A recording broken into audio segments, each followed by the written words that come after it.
Now, here we have deja vu, or should I say, deja vu again.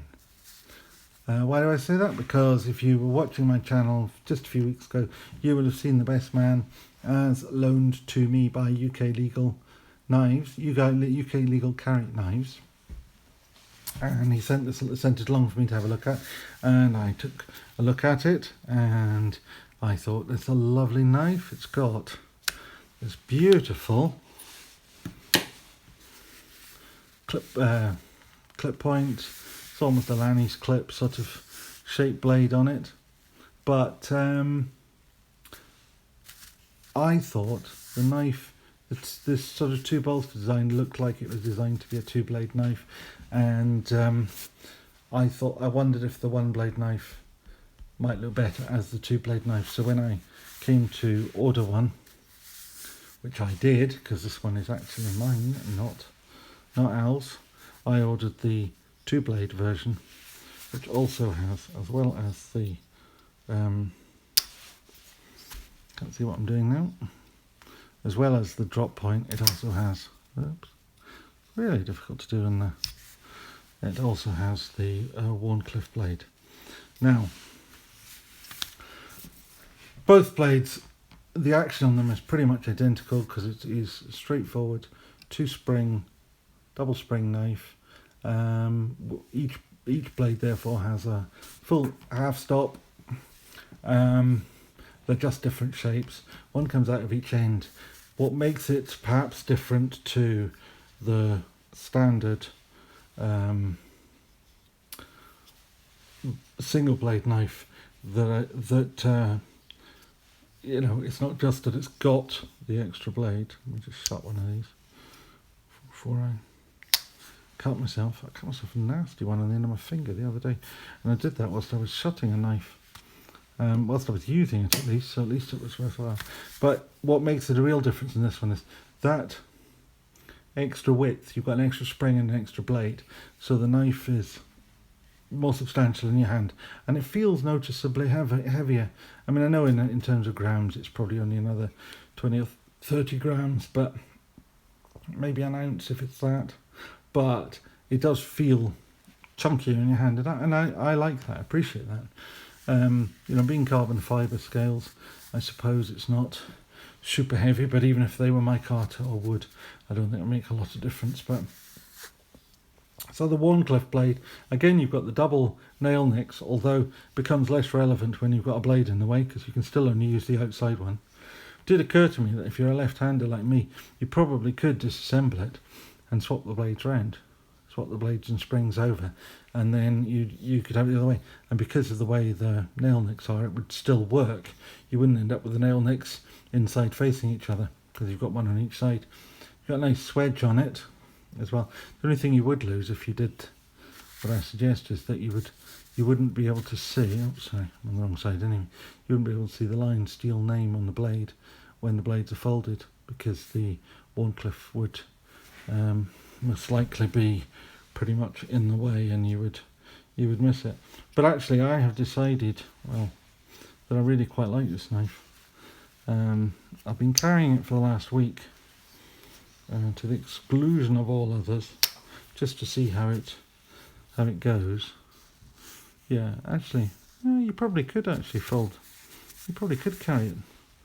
No, you wouldn't see the Lionsteel name. I mean, how much that matters, I don't know. I don't know whether anybody cares about whether they can read the name on a blade. I'd actually quite like it if they didn't have any names on them at all. I quite like the case ones with just a shield in the handle. But anyway, so it's a nice knife. I suppose the obvious comparison, although it's not a fair comparison, but the obvious comparison is to the J.E. made Lanny's clip, which is here. I mean, I say it's an obvious comparison because you have, well, this one is 35VN and the Bestman is M390. But you again have titanium bolsters, obviously double bolsters in this case, titanium liners, and here you have a titanium bolster and liner in one piece, carbon fibre covers, carbon fibre cover. Do have a lanyard hole in this one, which actually, I mean, I know a lot of people don't like them, but again, with my dodgy fingers, and particularly when I'm using, whoops, picked up a little cloth at the same time, particularly when I'm using this slip, makes a real difference, because when you've got it in this, just put it in here, trying to do it on camera but struggling. Yes, it can be quite a tight fit in there, and to have the lanyard on there just makes that just pull out a little bit easier. So it's just quite a useful little thing. We don't have that on the Bestman, so I wouldn't use a Bestman in that slip. In fact, I use one of these Simon Davison's ones where you just drop the knife out by squeezing it and it falls out. Where they do differ is in the way that they are put together. I mean, in one sense they're put together exactly the same way. You've got covers screwed on just with two screws that simply hold the covers on. You've got a main pivot screw in here, and then you've two screws. One is the fulcrum for the springs, and then you have underneath there the back end of the spring, which provides the other tensioning point for the spring. You have 3-point tension on the back of the blade on this point and this point. In this one, you've got the second pivot replaces the screw at the bottom. So in that way they are kind of put together the same way, but this here is a hafted knife. In other words, they have assembled it and then it's been polished so that the transitions here are completely smooth, and on the back transitions are all completely smooth. There is not a little bit of gap. You can run your nails over that all day and you'll not find a gap at all. Now Lionsteel could have done the same thing, but they've chosen a different method of manufacture. It's not a worse method of manufacture, it's just a different method of manufacture, and that's important to remember. I mean, people like Hindra that make much more expensive knives use this same method, and this is that you crown everything. So crown and chamfer.